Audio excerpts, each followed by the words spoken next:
Hello friends, welcome to my YouTube channel nursing education Adda. तो friends, आज हम इस वीडियो पढ़ेंगे ब्लड।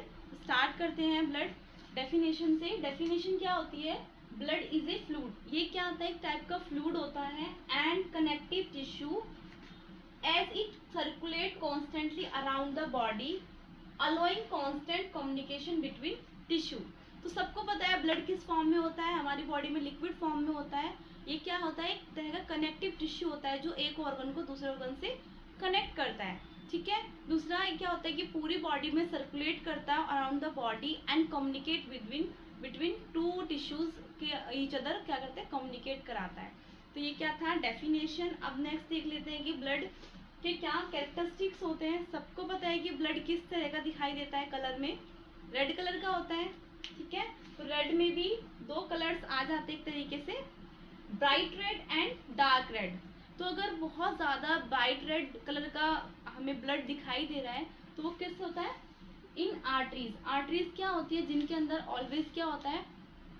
नॉर्मली ऑक्सीजनेटेड ब्लड, जिनके अंदर मैक्सिमम अमाउंट में ऑक्सीजन प्रेजेंट होती है, वो वाले ब्लड में जो ब्लड देखने का होगा वो कैसा होगा? रेड ब्राइट कलर का होगा। ठीक है।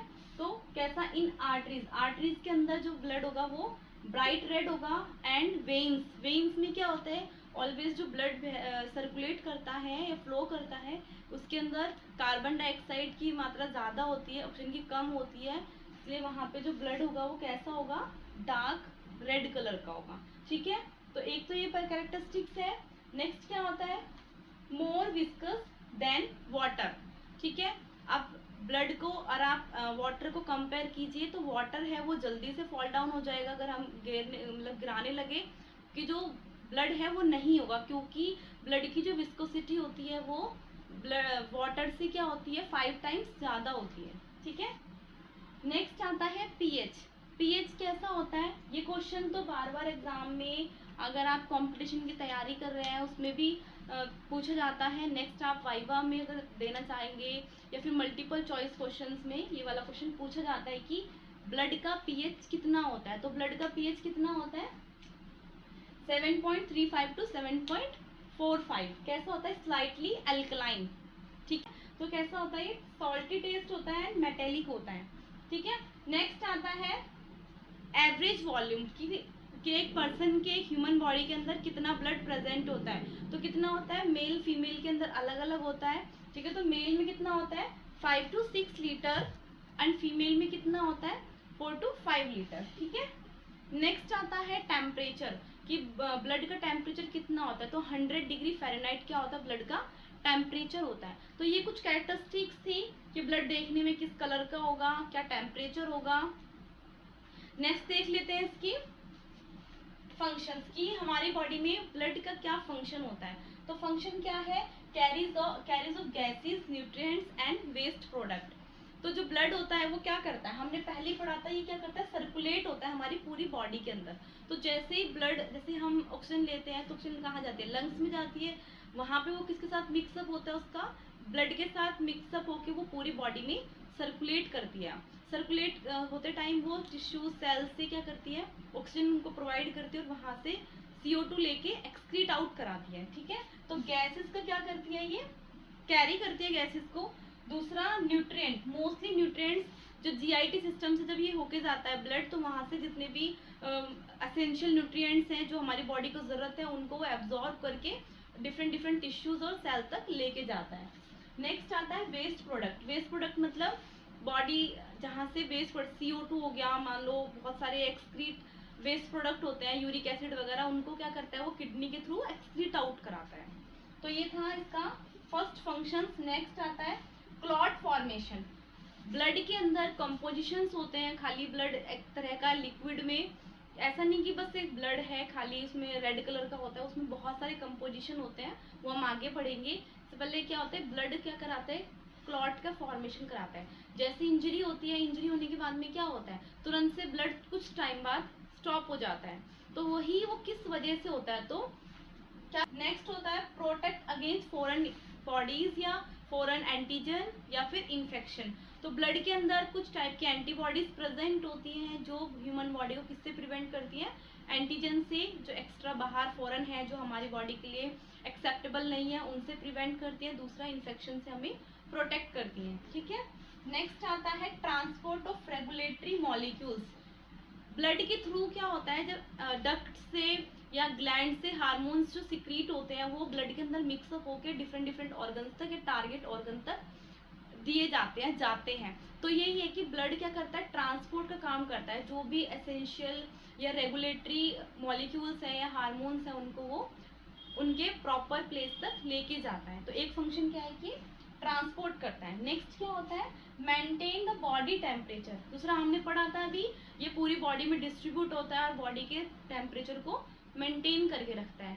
नेक्स्ट देखते हैं कंपोजिशन ऑफ ब्लड की। ब्लड, ठीक है फ्रेंड्स, तो नेक्स्ट देखते हैं कंपोजिशन क्या होंगे, जो ब्लड है वो किस किस से मिलकर बना है, प्लाज्मा प्लस ब्लड सेल्स। तो ब्लड के अंदर जो प्लाज्मा है वो कितने परसेंट होता है, 55% क्या होगा, प्लाज्मा होगा और 45% क्या होंगी, ब्लड सेल्स होंगी। ठीक है, इसके बाद में प्लाज्मा है जो फर्दर डिवाइड है, प्लाज्मा के अंदर कितना वाटर होता है, तो 92% उस प्लाज्मा के अंदर वाटर होता है और 8% सॉलिड सब्सटेंस होते हैं।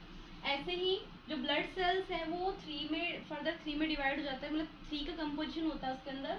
इरिथ्रोसाइट्स जिनको आरबीसी बोलते हैं, ल्यूकोसाइट्स जिनको डब्ल्यूबीसी बोलते हैं, थ्रोम्बोसाइट्स जिनको प्लेटलेट्स बोलते हैं। ठीक है, तो आप लोगों ने मतलब पढ़ा होगा कि आरबीसी प्रेजेंट होती है, रेड ब्लड सेल्स है, डब्ल्यूबीसी है। अगर नहीं पढ़ा है तो इनका ये अदर नाम होता है कि इरिथ्रोसाइट्स क्या होता है, RBC, leucocytes, WBC and thrombocytes मतलब प्लेटलेट्स। उसके बाद में जो ये सॉलिड है ये फर्दर 2 में डिवाइड होता है, प्रोटीन। उसके अंदर सॉलिड, देखो वाटर है, वाटर तो उसमें 92% होता है, उसके अलावा जो सॉलिड सब्सटेंस होते हैं, जो सॉलिड पार्ट होता है उसके अंदर प्रोटीन होता है, 7% प्रोटीन्स प्रेजेंट होती है हमारे अंदर ब्लड के अंदर।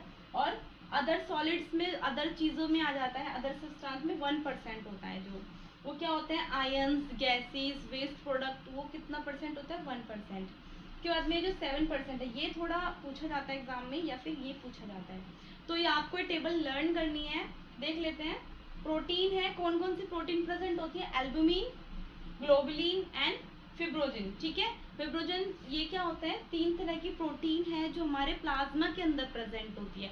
प्लाज्मा के अंदर भी कहाँ प्रेजेंट होती है, सॉलिड सब्सटेंस में, सॉलिड वाले पार्ट में। जबकि 92% क्या होता है उसके अंदर, प्लाज्मा में टोटली वाटर होता है। ठीक है, तो ये 3% जो 8% जो है उसके अंदर ये 3 तरह की प्रोटीन प्रेजेंट होती हैं।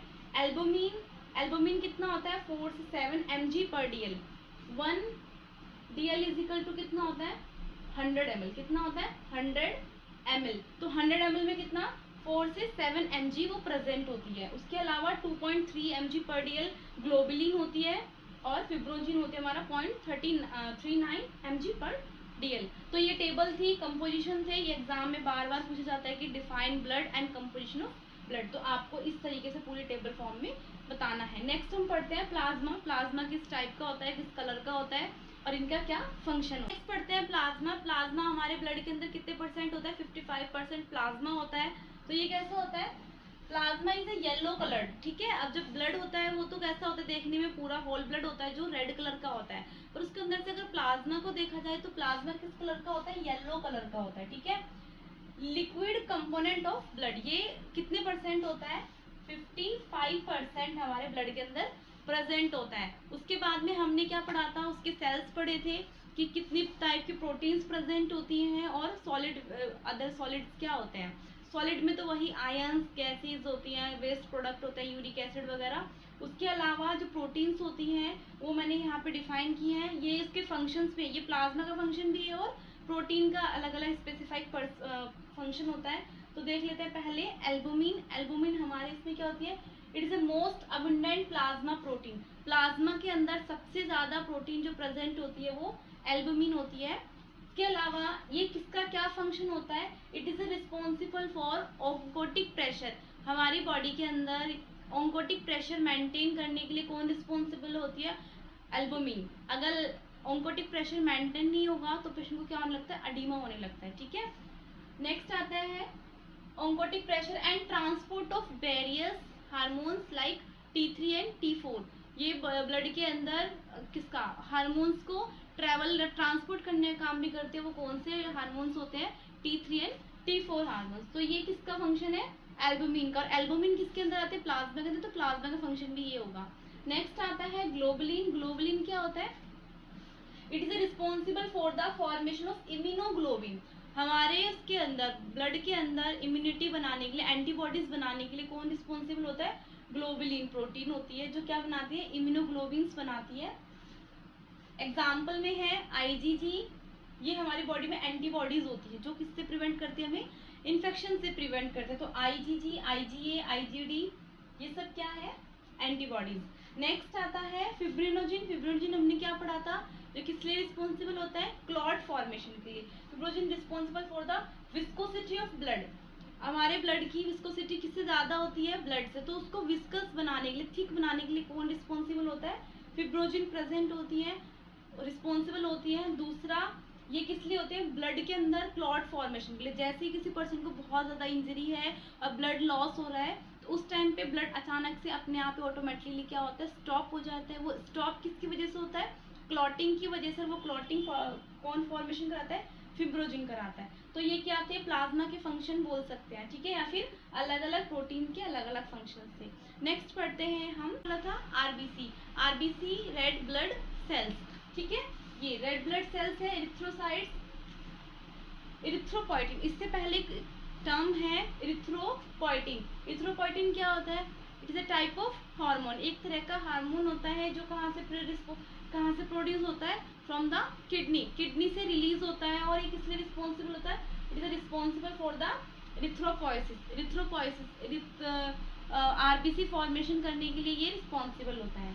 नेक्स्ट आता है इरिथ्रोपोइसिस। इरिथ्रोपोइसिस क्या होता है, origin, development and maturation of the RBC. RBC का ओरिजिन होना, डेवलपमेंट होना और उसका मैच्योर होना, उस पूरी प्रोसेस को क्या बोलते हैं, इरिथ्रोपोइसिस, ठीक है।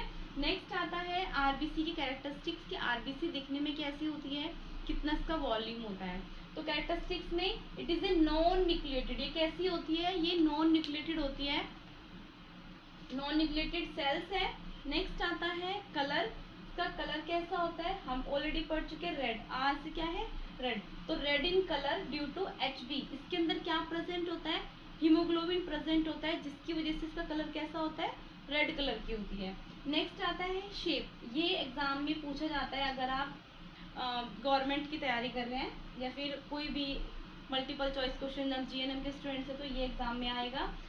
शेप में कैसी होती है, बाइकॉनकेव होती है, डंबल शेप की होती है, या फिर डिस्क शेप की होती है, ठीक है। डंबल तो सबको पता होगा, जो बॉयज है वो जिम जाते हैं, तो जो डंबल होता है ना, उस शेप की होती है, ठीक है। नेक्स्ट आता है नॉर्मल रेंज। नॉर्मल रेंज कितनी होती है इसकी, 4.5 to 5.5 मिलियन पर क्यूबिक, ठीक है। ये इसकी क्या है, नॉर्मल रेंज है। ये भी पूछा जाता है जब अनीमिक होता है पेशेंट, या फिर अगर आरबीसी बहुत ज़्यादा हेमरेजिक है, तो उस टाइम पे हम क्या चेक करते हैं, आरबीसी का भी लेवल चेक करते हैं, तो इतना होना चाहिए नॉर्मली। नेक्स्ट आता है लाइफ स्पैन। लाइफ स्पैन कितनी होती है, कि एक आरबीसी का जब से वो ओरिजिन हुई है उसके तब से लेके डिस्ट्रॉय होने तक का जो टाइम होता है, तो कितना होगा वो, अडल्ट में जो अडल्ट पर्सन होते हैं उनके अंदर 120 डेज होता है, और नेक्स्ट जो चिल्ड्रंस हैं, न्यूनेट्स हैं, उनके अंदर कितना होता है, 80 डेज का होता है, ठीक है। तो आप ये डिफरेंस याद रखना, अडल्ट में कितना होता है 120, या न्यूबॉर्न या न्यूनेट्स जो थोड़े छोटे इन्फेंट हैं उनमें कितना होता है, ये 80 डेज का होता है। नेक्स्ट आता है ग्रेवयार्ड्स ऑफ आरबीसी। आरबीसी कहाँ का ग्रेवयार्ड्स क्या है, कहाँ पे होती है, तो स्प्लीन के अंदर। सारी आरबीसी का डिस्ट्रक्शन जो डिस्ट्रॉय होती है वो कहाँ जाके होती है, स्प्लीन के अंदर। क्योंकि जब आरबीसी जैसे जैसे मेच्योर होती रहती है, वो ट्रेवल करते करते ब्लड के अंदर वो बहुत सारे टॉक्सिक सब्सटेंस के अंदर के कांटेक्ट में आके एक तरीके से क्या होते हैं ना, हार्ड हो जाती है। हार्ड होने के बाद में वो छोटी छोटी कैपिलरीज के अंदर ब्लॉक हो जाती है, वो भी कहाँ पे, स्प्लीन के अंदर। इसीलिए स्प्लीन को क्या बोला गया है, ग्रेवयार्ड्स ऑफ द आरबीसी, ठीक है। नेक्स्ट आता है हीमोलाइसिस। हीमोलाइसिस का मतलब क्या होता है, आरबीसी का डिस्ट्रक्शन होना, आरबीसी का टूटना क्या कहलाता है, हीमोलाइसिस। ये टर्म्स जो मैंने अभी बताई है ना, छोटे छोटे इरिथ्रोपोइसिस, इरिथ्रोपोइटिन, और ये जो भी है, ये एग्जाम में शॉर्ट क्वेश्चन, जो 1 लाइनर क्वेश्चन होते हैं उनमें, या फिर मल्टीपल चॉइस क्वेश्चन में पूछे जाते हैं, या वाइवा में पूछे जा सकते हैं। नेक्स्ट आता है फंक्शन। किसका फंक्शन क्या होता है? आरबीसी के अंदर आरबीसी का फंक्शन होता है कि ये क्या करती है, ऑक्सीजन को ट्रेवल कराती है फ्रॉम लंग्स से अदर टिश्यूज में, और टिश्यूज से लेके कहाँ जाती है, लंग्स में, ताकि क्या हो सके, O2 का ये एक तरीके से एक्सचेंज करा सके टिश्यूज के अंदर, ठीक है, और वेस्ट प्रोडक्ट को वहां से सेल से लेके आ सके। तो ये क्या था, पूरा हमने आरबीसी पढ़ लिया है। नेक्स्ट वीडियो में हम पढ़ेंगे WBC and platelets. RBC complete कर लिया, उससे पहले हमने ब्लड कंपोनेंट और प्लाज्मा कवर किया था। अब नेक्स्ट पार्ट में हम डब्ल्यूबीसी एंड प्लेटलेट्स पढ़ेंगे। अगर मेरी वीडियो आपके लिए हेल्पफुल थी तो प्लीज़ मुझे कमेंट सेक्शन में बताइए, और मेरी वीडियो को लाइक कीजिए, और मेरे चैनल पर नए हैं तो प्लीज़ चैनल को सब्सक्राइब कीजिए। मिलते हैं नेक्स्ट वीडियो में। Thank you.